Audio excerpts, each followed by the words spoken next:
The winter sun shimmered over the marble walkway, but the beauty of the scene shattered in an instant. "Stay away from my daughter, you filthy maid." Veronica Langford's voice cracked through the air like a whip. In the quiet garden, Naomi Carter had been gently patting baby Sophie's back, the infant still hiccuping after a coughing fit. Naomi's touch was careful and steady, the kind born from instinct and care. Sophie gave a small sigh of relief, just as Veronica appeared. Silk robe, swirling, fury burning in her eyes. Without waiting for an explanation, Veronica ripped the child from Naomi's arms. Sophie began to wail, her tiny fists clenching in fright. "I saw you trying to make her choke." Veronica's accusation rang loud enough for the open windows to hear. Naomi's heart pounded not from guilt, but from the truth she knew Veronica was desperate to hide. 2 nights ago, Naomi had passed the side hallway to warm a bottle, only to glimpse Veronica, clad in a satin slip, in the arms of Stephen Hale, her husband's oldest friend. Their eyes had met for the briefest second, and Naomi had seen the panic before the mask fell. Now, the vicious attack made sense. This wasn't about Sophie's safety, it was about silencing the one person who had seen too much. As the cold shock of betrayal settled in Naomi's chest, she realized she was no longer just the hired help in Veronica's eyes. She had become a threat that needed to be destroyed. The air in the Langford estate felt different that evening, thicker, heavier, as though the walls themselves were holding their breath. Daniel Langford sat in his oak-paneled study, the amber glow of the desk lamp throwing deep shadows across his face. Thomas, the head butler, stood silently near the door, a tablet in his hands. "Sir," Thomas began, his voice low, "you need to see the garden camera footage from this afternoon." Daniel took the tablet, frowning, as he pressed play. The grainy video flickered to life. There was Naomi Carter, standing in the winter garden, baby Sophie resting against her shoulder.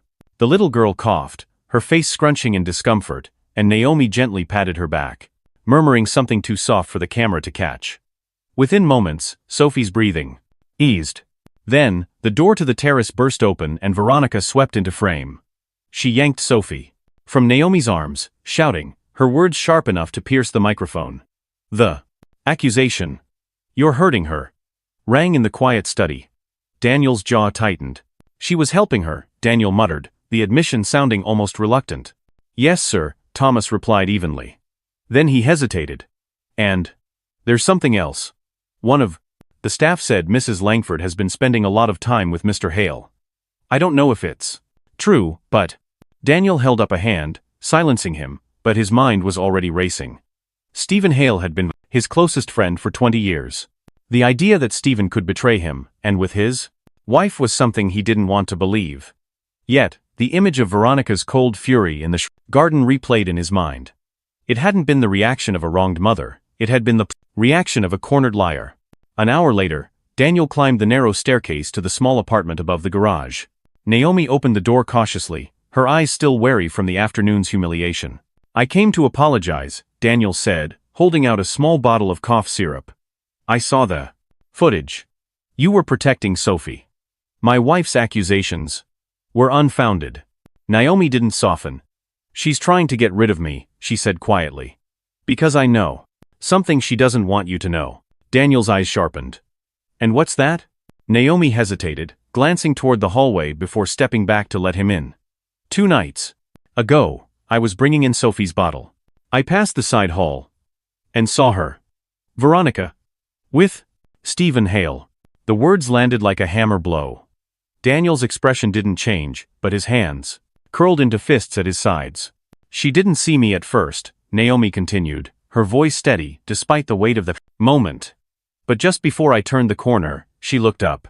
She knew I'd seen them. And she knew she'd have to find a way to push me out." Daniel exhaled slowly, fighting to keep his voice calm. "I trusted him like a brother." "I'm sorry," Naomi said, and he could tell she meant it. After a long silence, he spoke again. "I don't want you to leave. In fact, I need you here, closer to Sophie than ever. But you'll have to be careful. Veronica can't know that I'm aware of anything." "Not yet." Naomi's eyes narrowed. "That means seeing her every day. Working under her glare.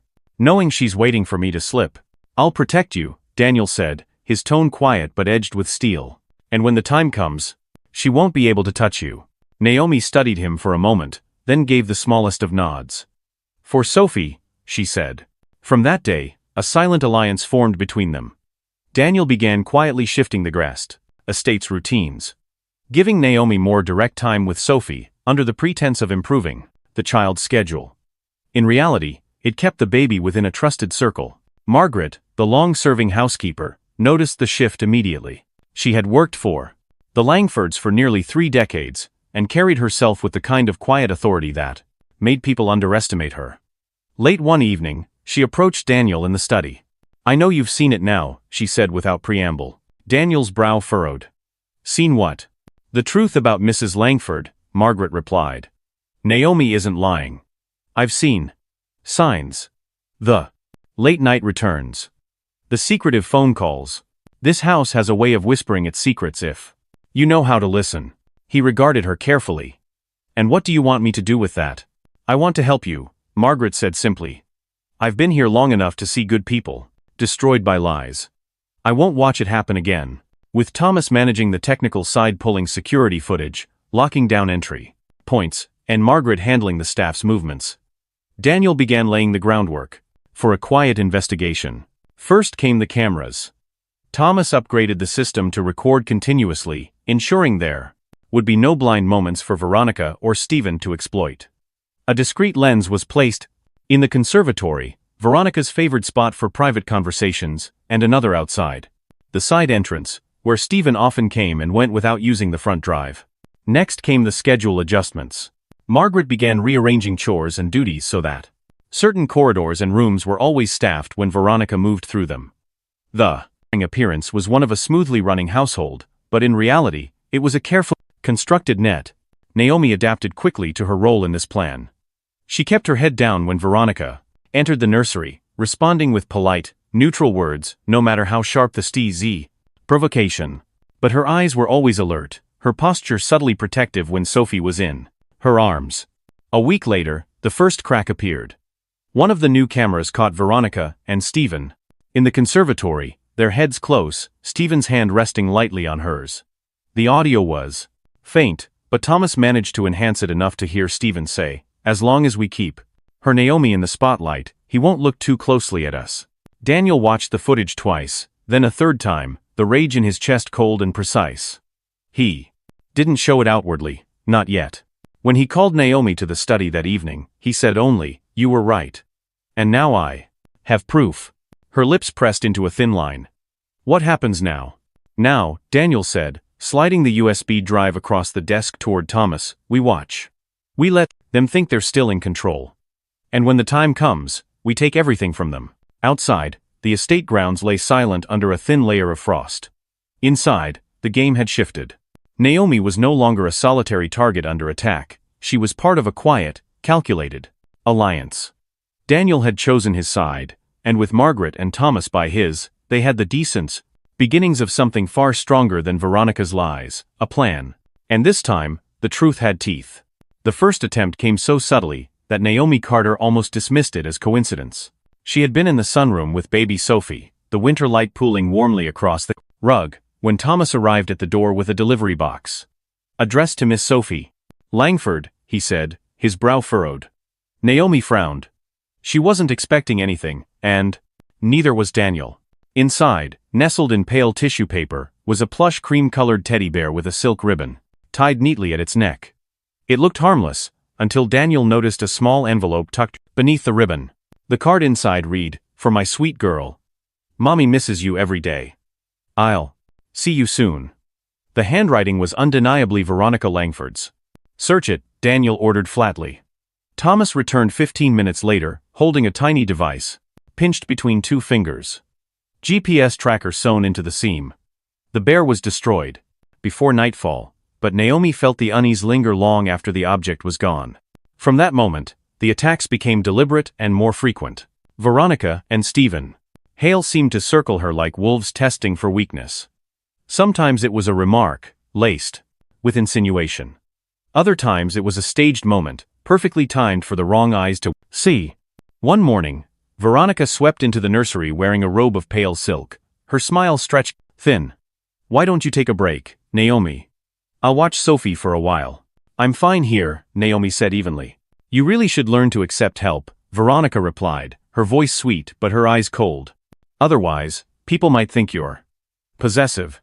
She glanced meaningfully toward the crib.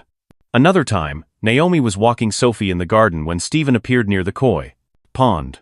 He crouched down beside the stroller, his voice low but loud enough for the security camera to pick up. Careful out here. Wouldn't want anyone to think you're planning to disappear with her. Naomi's hands tightened on the stroller handle, but she said nothing. Later, when Thomas replayed the footage in Daniel's study, the look in Daniel's eyes hardened. They're baiting you. Don't take it. The provocation wasn't only verbal. One evening, a knock came at the front door. A uniformed officer from Child Protective Services stood in the foyer, clipboard in hand. We received an anonymous report about possible endangerment of a minor in this household. He said. Naomi's stomach dropped. She called them, she whispered to Margaret, who had appeared beside her. The officer was polite but thorough, inspecting Sophie, asking questions about her care, and making notes. When he left, Daniel followed him to the door. You'll find everything is in order, Daniel said, his tone clipped. And if the source of this anonymous's report is who I think it is, she's trying to weaponize your agency against an innocent woman. The report was filed as unfounded, but the damage was done. Naomi knew Veronica was probing the system, searching for the lever that would remove her from Sophie's life. Margaret, the housekeeper, proved to be an unexpected shield. She began shadowing Naomi. Whenever possible, making sure that every moment with Sophie had a credible witness. She's looking for the smallest crack, Margaret warned. We won't give her one. Even so, the attacks continued to evolve.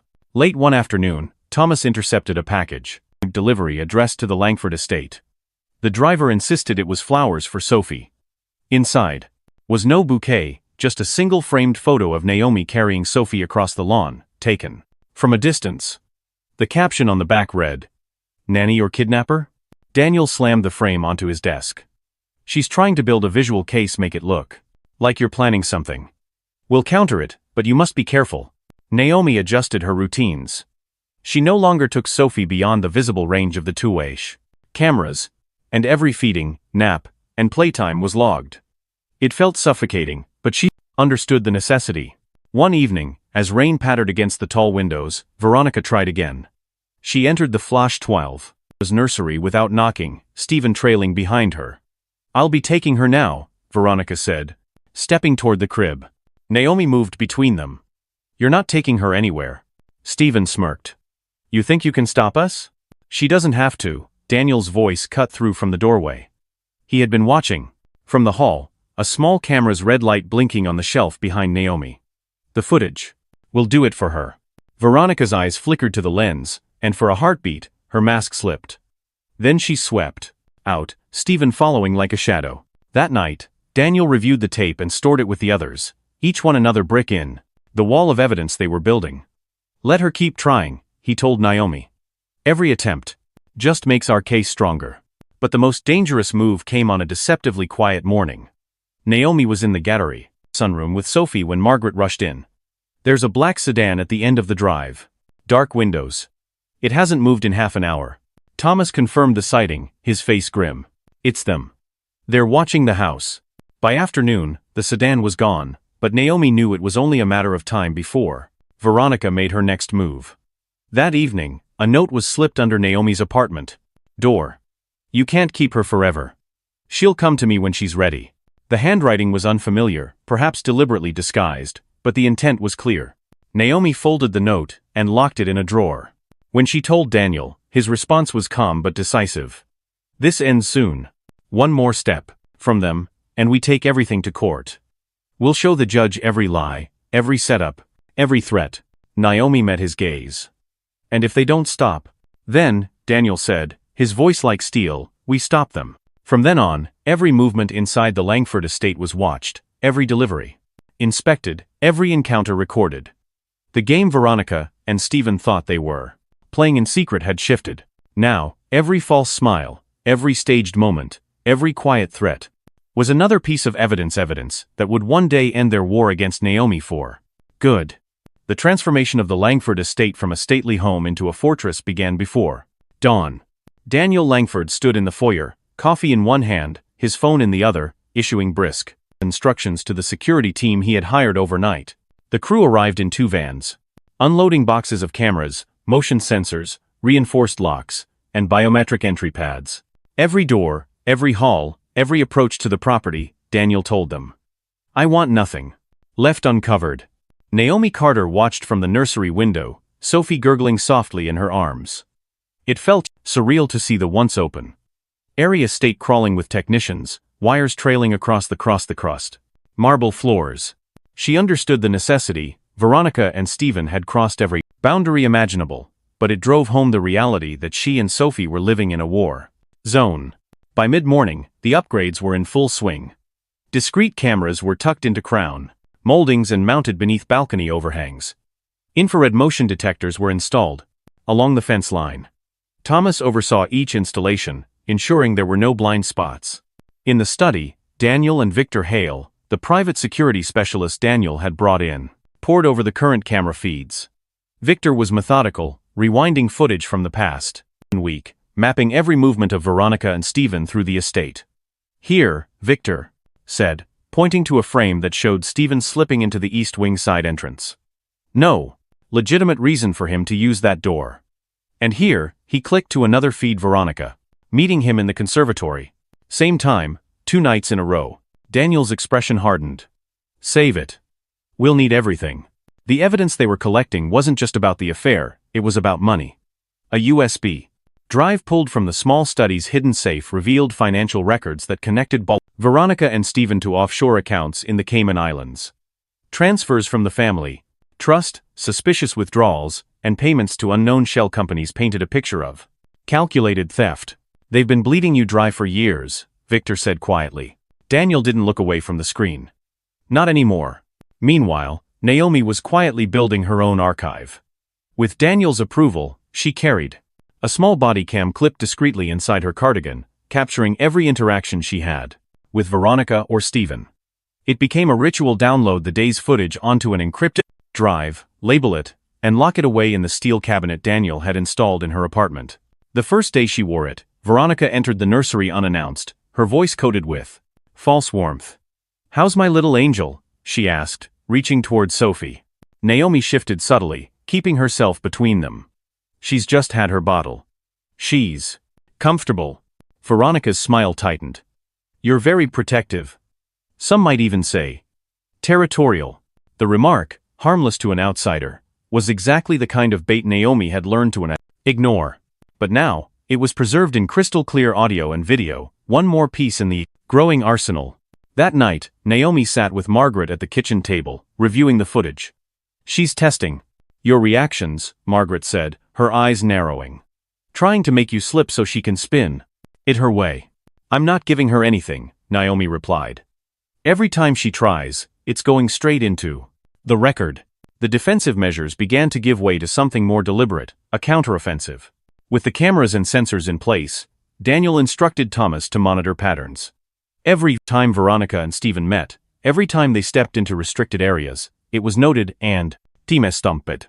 One afternoon, while Veronica was downtown, Stephen lingered in the library far longer than usual. The cameras caught him sliding an envelope into the false back of a book. Within an hour, Daniel had retrieved it, a set of falsified receipts and doctored photographs designed to make it appear Naomi was misusing household funds and neglecting Sophie. Daniel laid the photos on his desk in front of Naomi that evening. They were going to use these against you. Naomi studied the images, her lips pressing into a thin line. Let's keep them. Not just to clear me, but to prove they manufacture evidence. Daniel nodded. Exactly. Victor's team also began tailing Veronica and Stephen when they left the estate. Within a week, they had a clear record.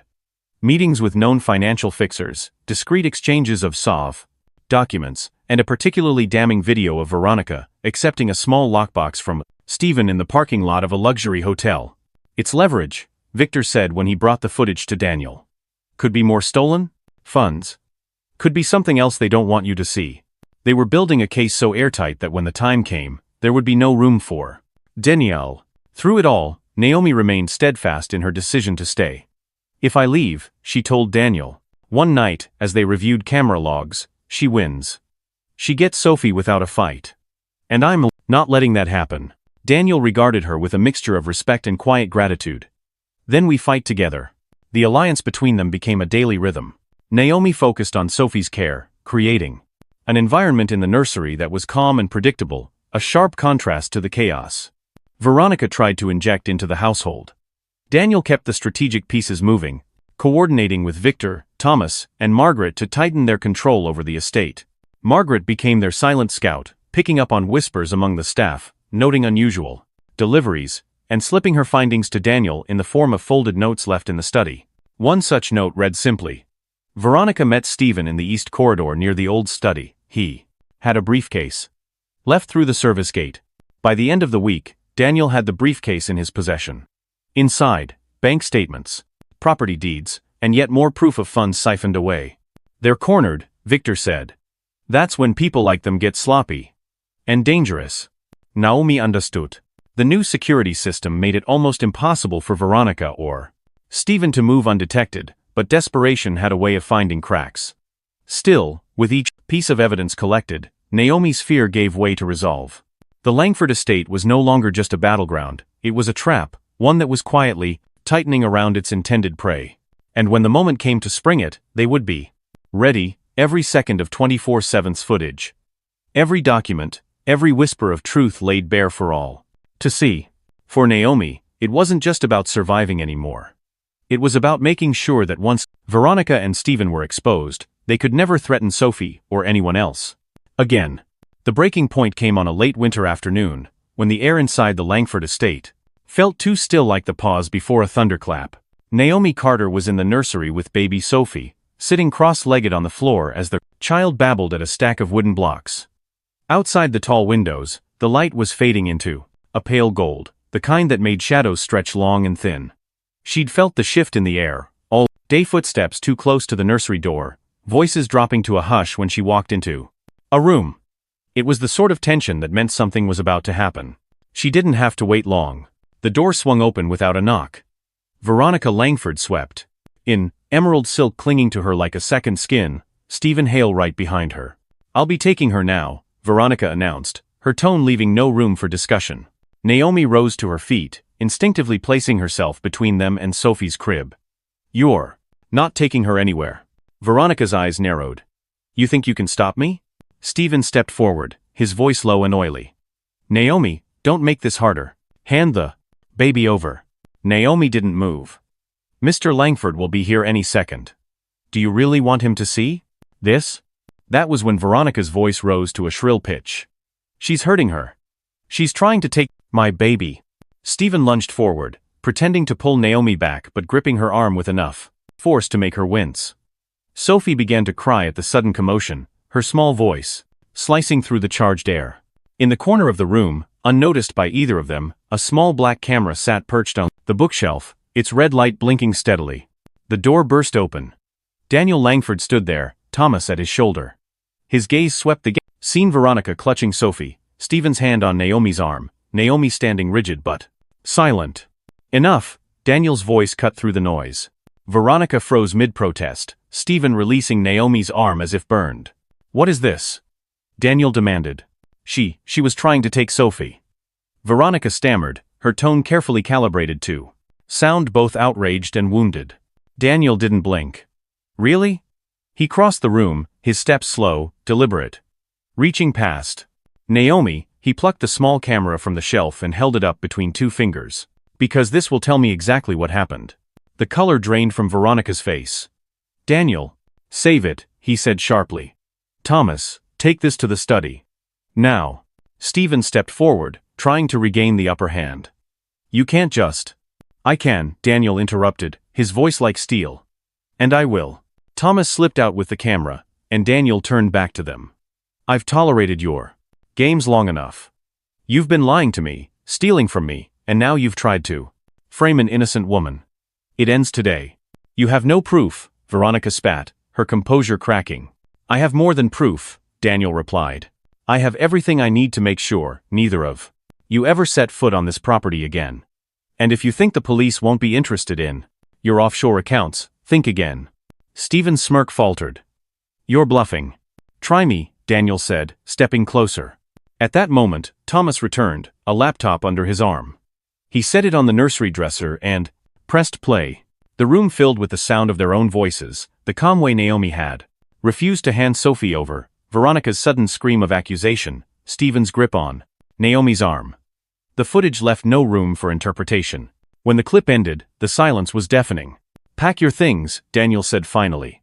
"You have 1 hour." Veronica's mouth opened as if to argue, but no words came. Stephen muttered something under his breath, but even he knew the fight was over.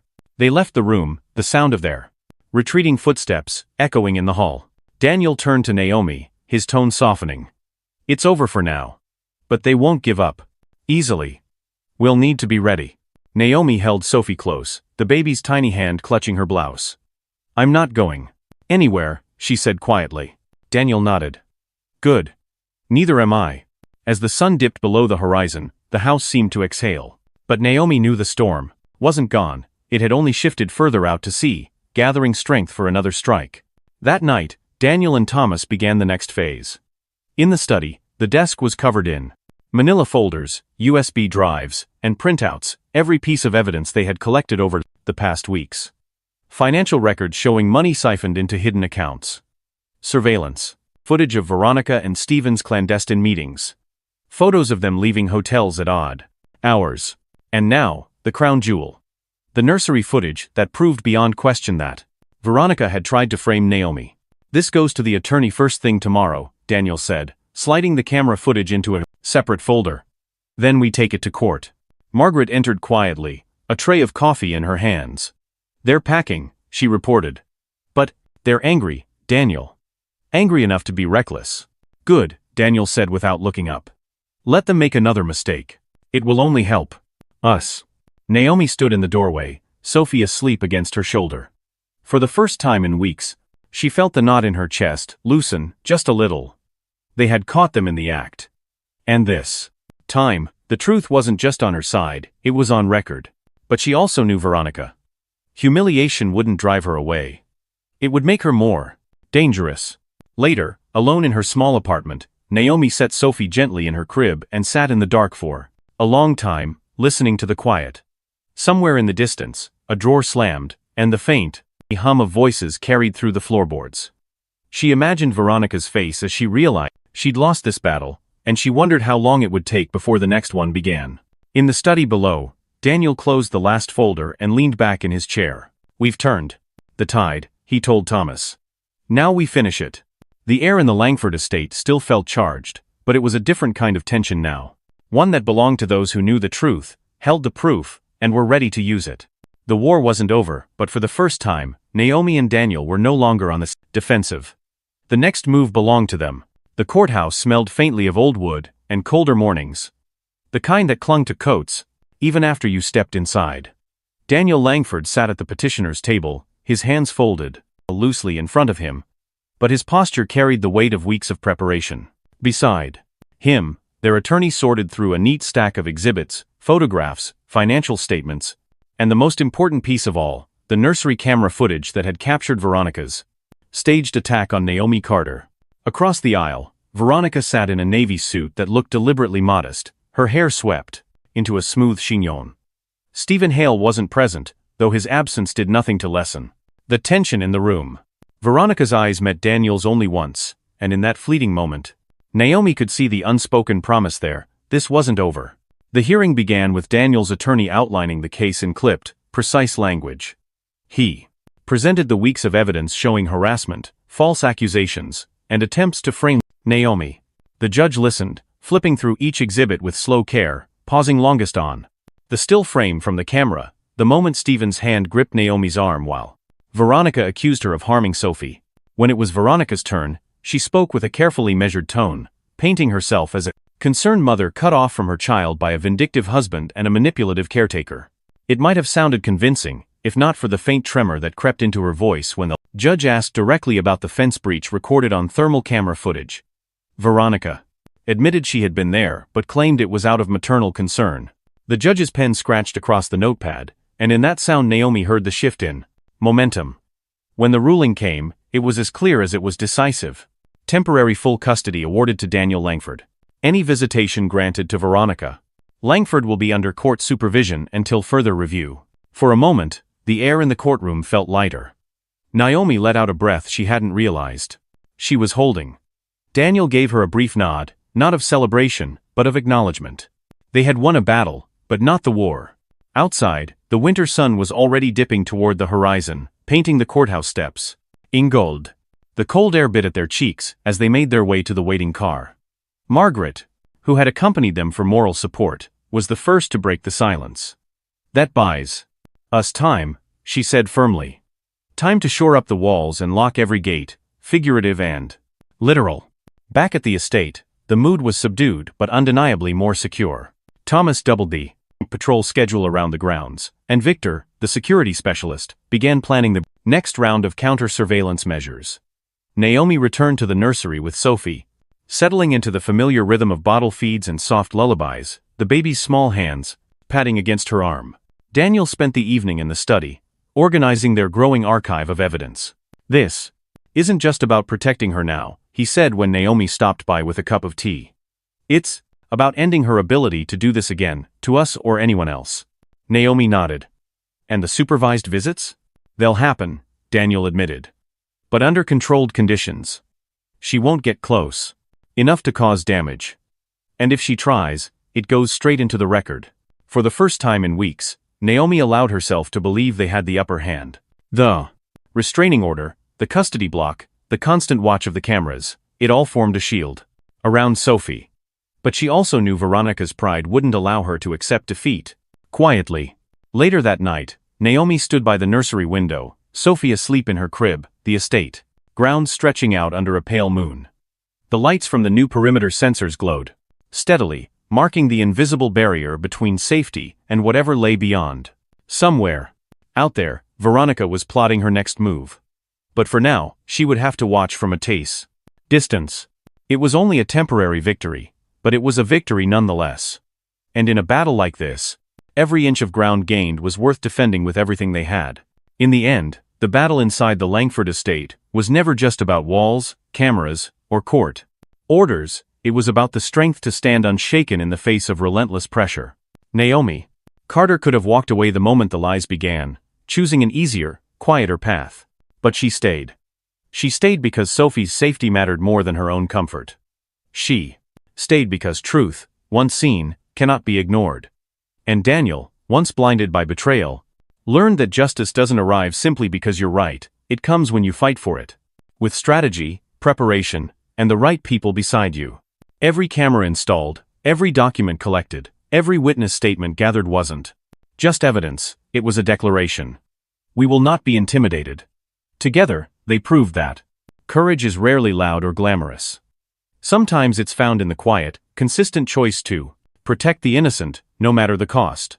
This story is a reminder that in a world where manipulation and falsehood can spread faster than truth, holding your ground is both an act of defiance and love. Justice may be slow, but with steadfast resolve, trusted allies, and a clear plan, it becomes inevitable. True courage isn't the absence of fear, it's the choice to act despite it. Protecting those who can't protect themselves requires more than just good intentions. It demands vigilance, preparation, and the wisdom to stand with people who share your values. And when lies try to drown out the truth, remember, the truth has a way of outlasting every storm.